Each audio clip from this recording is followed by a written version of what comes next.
मेरा नाम डॉक्टर नरेंद्र नाथ है। डॉक्टर हूँ बाय प्रोफेशन। मैंने 30 साल प्रैक्टिस भी की है। 68 में मैंने प्रैक्टिस शुरू की थी और 98 में जब मैं मिनिस्टर बन गया था तब मैंने प्रैक्टिस बंद की थी।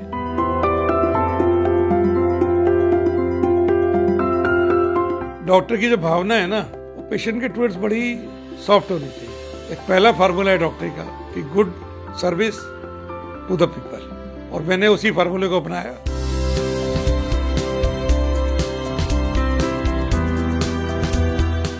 हमारी सफलता का सबसे बड़ा मूल मंत्र एक ही है, सेवा भावना। ईमानदारी से लोगों का काम करो, निस्वार्थ काम करो, और कोई भी आदमी तुम्हारे दरवाजे पे आ जाए उसका पूरी तरीके से मान सम्मान करो।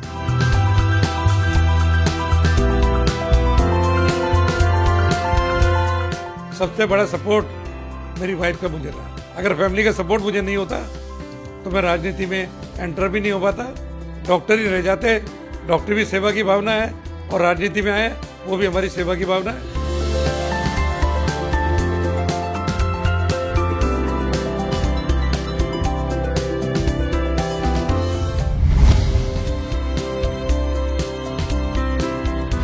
मेरा जन्म जो है वो दिल्ली में हुआ है। हमारा गांव है यहाँ से एक लोनी से आगे मंडौला।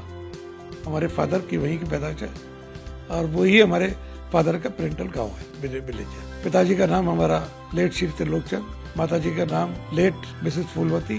फादर हमारे रेलवे से गस्टेड ऑफिसर रिटायर हुए। मदर हमारी हाउस वाइफ थी। 5 भाई थे हम, एक सिस्टर थी। तो अब 4 भाइयों की डेथ हो चुकी है और सिस्टर की डेथ हो चुकी है। हम लोगों की मिडिल क्लास फैमिली थी, क्योंकि जितनी फादर की इनकम थी उस समय तो 30 रुपए की नौकरी शुरू हुई थी स्टार्टिंग में, तो उस समय 30 रुपए की वैल्यू भी बहुत थी। पहले तो हम किराए के मकान में रहते थे छोटे बाजार के अंदर। फिर गज्जू कटरे में हमारे फादर ने अपना मकान बनाया, बहुत सिंपल 1 मंजिल मकान, वहाँ रहना शुरू किया। उसके बाद में फिर धीरे धीरे मैंने ये 78 में ये प्लॉट लिया था और मैं यहाँ 84 में यहाँ मैं शिफ्ट हुआ था। 85 में सनातन धर्म सीनियर सेकेंडरी स्कूल, पहले वो प्राइमरी स्कूल होता था, फिर वो मिडिल स्कूल हुआ, फिर वो 10th का हुआ, फिर 12th का हुआ। तो मैंने सनातन धर्म स्कूल से प्राप्त किया वो। 5वीं में एडमिशन हमने लिया था बाबूराव स्कूल में। तो सबसे पुराना स्कूल वही है, जमुनाबाद का। और मैं सोचता हूँ बाबूराम जी बहुत ही सोशल आदमी थे, जिनके नाम से आज भी वो स्कूल है। उसके बाद 10th में एडमिशन मैंने शंभू दयाल इंटर कॉलेज गाजियाबाद में लिया था। उसके बाद 12th भी मैंने वहीं से की, science and biology, physics chemistry biology से। उसके बाद मैंने एंट्रेंस पास की, मेडिकल एग्जामिनेशन में बैठे, वहाँ पे पास हो गए और ये मेडिकल ग्रेजुएशन मैंने 5 साल कोर्स दिल्ली से किया। मैंने गज्जू कटरे में हमारा मकान होता था, उसी में मैंने एक बाहर का एक कमरा था, उसमें एक क्लिनिक बनाई और वहीं प्रैक्टिस शुरू की थी। और मैं आपको बताऊँ, पर डे मेरे पास जब शुरू में प्रैक्टिस शुरू की थी पेशेंट आने शुरू हुए थे, और डेली मेरे पास 200-300 पेशेंट मॉर्निंग इवनिंग में डेली मेरे पास पेशेंट्स आते थे। और मुझे सबसे बड़ी बात थी, मुझे लोग गरीब नवाज डॉक्टर के नाम से पुकारते थे। कभी किसी गरीब आदमी के घर जाके ना रात को ना दिन में तब मैंने विजिटिंग फीस कभी चार्ज नहीं की। मेरे जब ब्रदर की डेथ हो गई थी, इंजीनियर क्वालिफाइड फाइनली इंजीनियर्स में था। उसके बाद फादर ने कहा चलो भाई इसको हम बायोलॉजी साइंस दिला देते हैं, मेडिकल साइंस में भेजेंगे। तो मेरे फादर की इच्छा थी, उसके बाद मेरी भी इच्छा जागृत हुई कि जब पेरेंट्स मुझे सपोर्ट कर रहे हैं तो मुझे डॉक्टर बनना चाहिए। 72 में मेरी शादी हुई। मेरी वाइफ, उनका नाम है डॉक्टर शशिकांता और एनेस्थेटिस्ट है। MBBS किया उन्होंने, फिर डिप्लोमा इन एनेस्थीसिया किया कानपुर से। जब हम दोनों डॉक्टर थे, मैं अपनी प्रैक्टिस करता था, वो सर्विस करती थी। जब मैंने पॉलिटिक्स में एंटर किया तो मुझे उनका बहुत हेल्प मिला है बात के लिए, क्योंकि हमेशा कहते ना कि एक इंटेलिजेंट आदमी के पीछे अगर कहीं भी वो डॉक्टर है या वकील है या पॉलिटिशियन है तो उसके पीछे एक वाइफ का बहुत बड़ा हाथ रहता है। तो मुझे अपनी वाइफ की बहुत सपोर्ट मिली। मेरी 4 बेटियां हैं। बड़ी बेटी डॉक्टर है, उसका नाम है डॉक्टर समिता गुप्ता। दूसरी बेटी है डिप्टी रजिस्ट्रार है यूनिवर्सिटी में, उसका नाम है गीता महाजन। तीसरी बेटी, उसका नाम है प्रीतिनाथ गोयल, वो भी डॉक्टर है, प्रीतिनाथ। प्रशांत विहार हॉस्पिटल में रोहिणी के अंदर। और चौथी बेटी, उसका नाम है सीमानाथ जैन। उसने बीटेक किया हुआ है, एमटेक किया हुआ है, उसके बाद पीएचडी भी अब कर ली है। और आइडियल कॉलेज यहाँ पर है एक आईपी यूनिवर्सिटी का, उसमें इवनिंग की प्रिंसिपल लगी हुई है। आज मुझे खुशी है इस बात की, मुझे नाज है कि मेरी बेटियां जो है वेल क्वालिफाइड है और वेल प्लेस्ड है। डॉक्टर की जो भावना है ना, वो पेशेंट के टुवर्ड्स बड़ी सॉफ्ट होनी चाहिए। उसका एम होना चाहिए, पैसा ही सब कुछ नहीं है दुनिया के अंदर, पैसा तो मिलता ही है, सेवा भावना डॉक्टर के लिए बहुत जरूरी है। और वो एक पहला फार्मूला है डॉक्टरी का कि good service to the people, और मैंने उसी फार्मूले को अपनाया। अब देखिए, गरीब आदमी है, उसके पास दवाई के पैसे है नहीं, तो मैंने ये भी सोचा कि कोई बात नहीं, तुम दवाई ले जाओ, जब पैसे हो जब दे जाओ। और गरीब आदमी गरीब इलाका रहा है शादरा, अमीरों का इलाका रहा नहीं है, तो हम मेरे पास तो जितने पेशेंट आते हैं गरीबी पेशेंट आते थे ज़्यादातर, तो मैंने फ्री दवाई भी दी है कई पेशेंट्स को और फ्री प्रेस्क्रिप्शन भी लिखा है। और सबसे बड़ी बात यह है, मैं गरीब आदमी के घर जब विजिट करने जाता था, मैं उनसे विजिटिंग चार्ज नहीं लेता था, ना दिन के ना रात। बहुत ही अपने प्रोफेशन को मैंने सेवा भावना का प्रोफेशन रखा है। ये नहीं कि मैंने कोई पैसा घसोटना है लोगों से या पेशेंट से बहुत पैसे लेने, ऐसी बात नहीं थी कभी भी। अगर एक पेशेंट के पास मैंने सोचा इस गरीब पेशेंट है, कहता है वो डॉक्टर साहब मुझे मेरे पास पैसे नहीं है, बहुत पैसे नहीं दे सकता। अच्छा भाई, जितने पैसे तू उतना दे जा, लेकिन तू दवाई ले जा ताकि तेरा बच्चा ठीक हो जाए, क्योंकि बच्चे हर एक पेरेंट्स के लिए बहुत इंपॉर्टेंट होते हैं। मेरे क्लिनिक का नाम था नाथ्स क्लिनिक। आज भी मेरी बेटी यहाँ बैठती है, उसने भी अपने जो क्लिनिक का नाम मेरा था, वही क्लिनिक का नाम उसने नाथ्स क्लिनिक के नाम से रखा। देखिए, मेरे फादर बहुत सोशल थे, और सबसे बड़ी बात यह है, उन्होंने बड़ी ईमानदारी के साथ काम किया। रेलवे में बड़ी अच्छी अच्छी पोस्टों पर रहे, लेकिन उन पे कोई आज तक किसी बात का दाग नहीं लगा सका। और सबसे बड़ी बात यह है, 1938 में श्रीराम कॉलेज ऑफ कॉमर्स से उन्होंने इंग्लिश ऑनर्स में पास किया। तभी जब हमारे फादर इतने एजुकेटेड थे, 1938 में इंग्लिश में ऑनर्स करना कोई आसान बात नहीं थी। फादर एजुकेटेड थे, उन्होंने हमें एजुकेशन दी।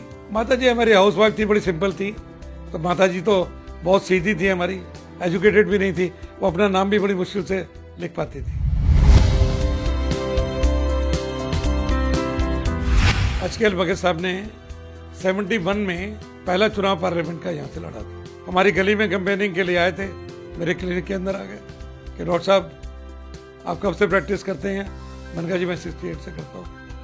कहते मैं जमुना बार से इलेक्शन लड़ रहा हूँ पार्लियामेंट का, आप मेरी मदद करोगे? तो मैंने भगत जी हमारे संस्कार पहले ही, आपको सच बताऊं, मेरे फादर गवर्नमेंट सर्वेंट होते हुए भी उनका जो इंक्लिनेशन होता था वो कांग्रेस पार्टी की तरफ, और वो इंदिरा जी को गवर्नमेंट में जॉब में होते हुए कहते शी इज माई लीडर। उसका रीजन था कि इंदिरा जी के मुकाबले का कोई नेता आज तक हिंदुस्तान में पैदा नहीं हुआ। She was the best, she was the, I should say, world class leader, she was the iron lady.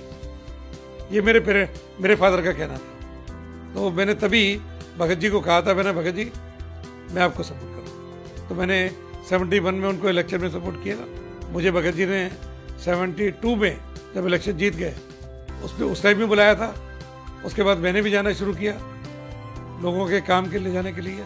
उसके बाद मेट्रोपॉलिटन के इलेक्शन हुए, यहाँ पर कॉर्पोरेशन के हुए, तो हमने सभी की मदद की। तो भगत जी ने मुझे खुश होकर अपनी तरफ से कहा, डॉक्टर साहब आप इलेक्शन क्यों नहीं लड़ते? मैंने कहा जी आप लड़ाओगे तो लड़ लेंगे। 83 में उन्होंने मुझे पहली टिकट मेट्रोपॉलिटन काउंसिल की एचकेएल भगत साहब ने दी थी, वहाँ से मेरी शुरुआत हुई और वो मेरा पहला इलेक्शन था, मैं वो इलेक्शन जीता था। 83 में मैंने मेट्रोपॉलिटन काउंसिल का इलेक्शन लड़ा था।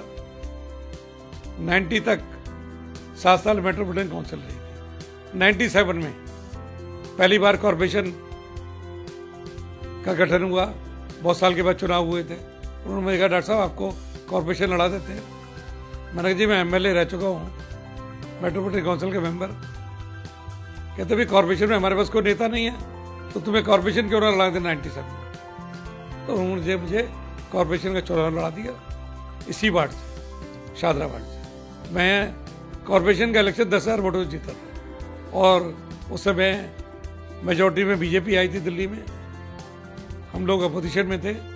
तो मुझे पार्टी ने कांग्रेस का लीडर 97 में बनाया था। 98 में विधानसभा के इलेक्शन हुए तो शीला जी दिल्ली प्रदेश के अध्यक्ष बनी थी, उनको मैंने बुलाया, मान सम्मान किया उनका। और मैं अपोजिशन का रोल, साहिब सिंह वर्मा उस समय चीफ मिनिस्टर होते थे दिल्ली के, मैंने उनकी अपोजिशन की थी बहुत। 98 में विधानसभा के इलेक्शन हो गए। शीला जी ने मात्र हमें 2 कॉर्पोरेशन के मेंबर थे, एक मैं और एक महामल मिश्रा, हम दोनों को टिकट एमएलए की मिल गई। शीला जी ने मुझे इसी विधानसभा से, शादरा विधानसभा से एमएलए की टिकट दी थी। मैं चुनाव जीत गया। 2003 में मुझे दिल्ली ट्रांस जमुना बोर्ड का चेयरमैन बना दिया शीला जी ने। फिर 2003 में मैंने इलेक्शन जीता एमएलए का, फिर 2008 में जीता। तो 2013 तक मैं जमुना पार विकास बोर्ड का चेयरमैन भी रहा। मैंने एंटायर ट्रांस जमुना का डेवलपमेंट किया। आज जो आप जितना भी डेवलपमेंट देख रहे हैं, फ्लाईओवर देख रहे हैं जमुना पार में, या अच्छी सड़कें देख रहे हैं, हॉस्पिटल देख रहे हैं, बारातघर देख रहे हैं, या फ्लाईओवर आपको नजर आ रहे हैं, अंडरपास नजर आ रहे हैं, ये सब 2013 तक शीला जी की गवर्नमेंट ने, हमने जमुना पार को नहीं पूरी दिल्ली को डेवलप किया था। पर जो राजनेता हमारे जो नेता रही है वो इंदिरा गांधी रही, और आज सोनिया गांधी हैं, राजीव गांधी थे, राहुल गांधी हैं। हम सभी का सम्मान करते हैं अपने नेताओं का, लेकिन जो हमें एनर्जी मिली और काम करने की शक्ति मिली वो इंदिरा जी से और एचकेएल भगत साहब से।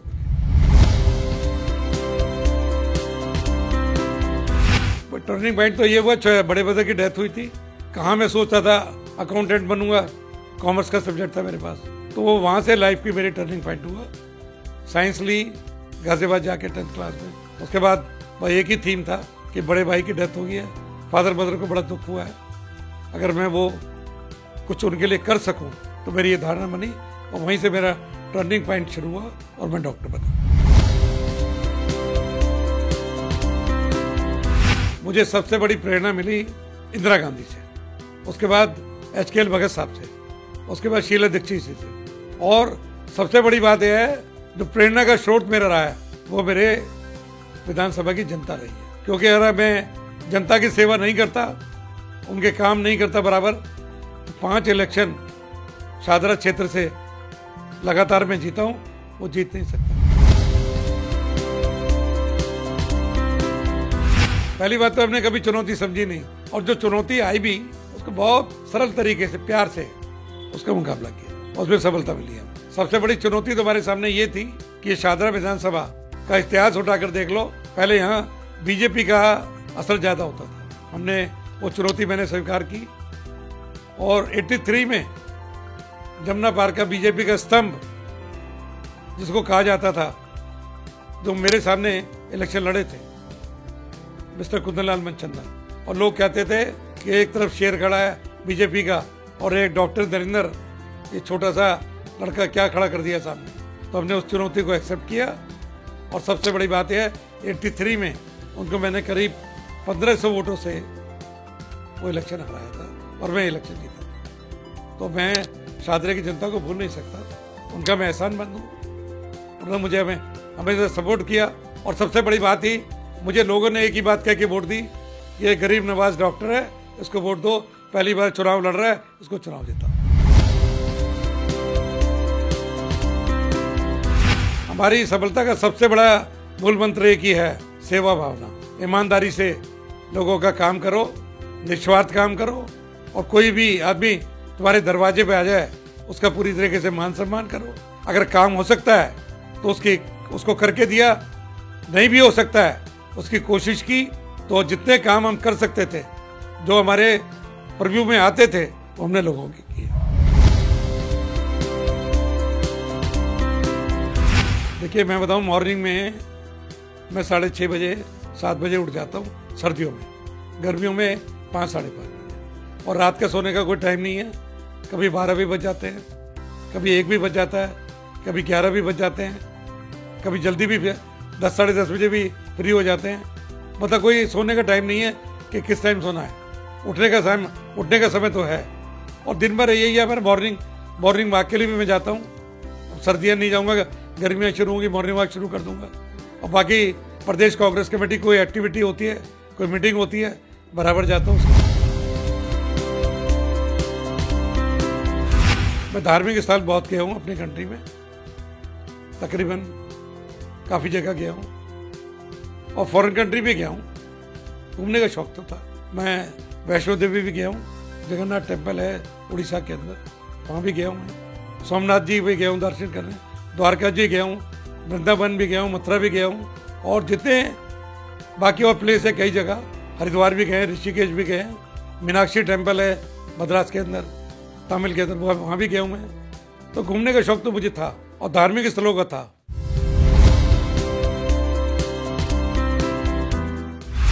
मेरी हॉबी तो यही थी भाई, एज ए डॉक्टर कि गरीबों के पेशेंट्स की सेवा करना, आज भी वही है। अब तो गरीब जनता की भी सेवा, और कोई पेशेंट आ जाता है तो उसकी भी सेवा करता हूँ। मेरी यही हॉबी रही है। मुझे कोई शौक नहीं है गाना वाना सुनने का, ना कोई फिल्म देखने का। जब कभी खाली टाइम होता है टेलीविजन खोल लेते हैं, कोई फिल्म अच्छी सी आती है तो देख लेते हैं। मतलब आई एम नॉट कीन कि मुझे फिल्म देखनी है। बच्चे स्टूडेंट लाइफ में थे, कभी मुगले आजम आई थी पिक्चर, वो हमने देख ली थी। उसके बाद कई पिक्चरें आई, देख ली हमने। पुराने एक्टर सारे ही अच्छे थे, देवानंद भी अच्छे थे और अमिताभ बच्चन भी अच्छे हैं। पहली बात तो यह है, गॉड इज वन। उसको अल्लाह के नाम से पुकार लो, भगवान राम के नाम से पुकार लो, ईसा मसीह के नाम से पुकार लो, गुरु नानक के नाम से पुकार लो। भगवान एक ही है। बच्चा पैदा होता है, उसको ये नहीं पता होता कि मैं किस धर्म में पैदा हुआ हूँ। ये तिलक तो हम लोग लगाते हैं कि ये हिंदू है, ये मुसलमान है, ये सिख है, ईसाई है। भगवान ने इंसान पैदा किया तो आदमी को इंसानियत नहीं भूलनी चाहिए, धर्म का पालन करना चाहिए और इंसानियत का पालन करना चाहिए। तो वो कभी भी जिंदगी के अंदर उसको हल सफलता मिलेगी, और सफलता मिलने के बाद धर्म का पालन भी होगा और इंसानियत का, धर्म का भी पालन होगा। हमें जनता से एनर्जी मिलती है, भगवान का आशीर्वाद है और फैमिली का सपोर्ट है। मेरे दामाद हैं, वो जब मैं इलेक्शन लड़ता हूँ, बेटियां दामाद सब इलेक्शन में मेरी मदद करते हैं। तो सबसे बड़ी जो एनर्जी सोर्स है वो जनता है। और उसके बाद जो हमारे साथी, हमारे दोस्त, वो एनर्जी हमें देते हैं, एनर्जी बूस्ट करते हैं, हम एनर्जेटिक हो जाते हैं। मैंने एक फैमिली ट्रस्ट बनाया हुआ है, doctor Narendra Nath and doctor Shashikanta charitable trust. इस ट्रस्ट के माध्यम से 2016 में हमने ट्रस्ट बनाया था। हमने बाहर वालों से कोई कंट्रीब्यूशन नहीं लिया, हमारे लड़कियों का, परिवार का उसके अंदर कंट्रीब्यूशन है। और बहुत हम कभी आई कैंप लगा देते हैं, हार्ट चेकअप कैंप लगा देते हैं, गरीब बच्चों को बुक्स वगैरह दिलवानी हो या उनकी फीस जमा नहीं हो रही है, वो भी हमारा ट्रस्ट करता है। जो विडोज हैं, उनकी डॉटर की मैरिज के लिए मैंने फिक्स किया हुआ है भी 1100 रुपये का चेक उसकी शादी में देना ही देना है, जो भी मेरे पास आ जाएगा। अभी लॉकडाउन हुआ, हमने करीब 1.5-2 लाख रुपए का लोगों को राशन बांटा, गरीबों को सैनिटाइजर दिए, हैंड वॉश दिए, मास्क दिए, ये सारा काम किया लॉकडाउन में। जब ये कोरोना की बीमारी आज भी है, इसमें हमें जो लोगों की मदद कर सकते थे हमने की है उसमें। अब तो लोगों की सेवा हम बराबर करते हैं, पार्टी की सेवा करेंगे, और पार्टी अगर कोई जिम्मेवारी देगी तो उसको निभाएंगे। मेरी एक ही तमन्ना है कि कांग्रेस पार्टी ने हमें सब कुछ दिया, उसके लिए हम जो कुछ भी कर सकते हैं, जब तक हमारी जिंदगी है, हमें करना चाहिए। सबसे बड़ा सपोर्ट मेरी वाइफ का मुझे रहा, फैमिली का सपोर्ट। अगर फैमिली का सपोर्ट मुझे नहीं होता तो मैं राजनीति में एंटर भी नहीं हो पाता और डॉक्टर ही रह जाते। डॉक्टर भी सेवा की भावना है और राजनीति में आए वो भी हमारी सेवा की भावना है। तो मेरा परिवार का सबसे बड़ा श्रेय मैं अपने परिवार को देता हूँ। बाकी मैं कांग्रेस पार्टी का धन्यवाद करता हूँ कि आज कांग्रेस पार्टी की वजह से ही, कांग्रेस के नेताओं की वजह से मान सम्मान राजनीति में जो मुझे मिला है वो आज भी है, और मैं उम्मीद करता हूँ कि आगे भी ये मान सम्मान मैं भी दूंगा और मुझे भी मिलता रहेगा। देखिए, मैं देश की जनता को एक ही बात कहना चाहता हूँ कि जो चीज़ आपको अच्छी नहीं लगती है, कोई भी सरकार हो, उसके विरुद्ध अपनी आवाज़ को तेजी के साथ उठाना चाहिए। और जो देश के नवयुवक हैं और नौजवानों को कहना चाहता हूँ कि अच्छे एजुकेशन लें और अपने को पैरों पे खड़े होने की मजबूती उनमें होनी चाहिए।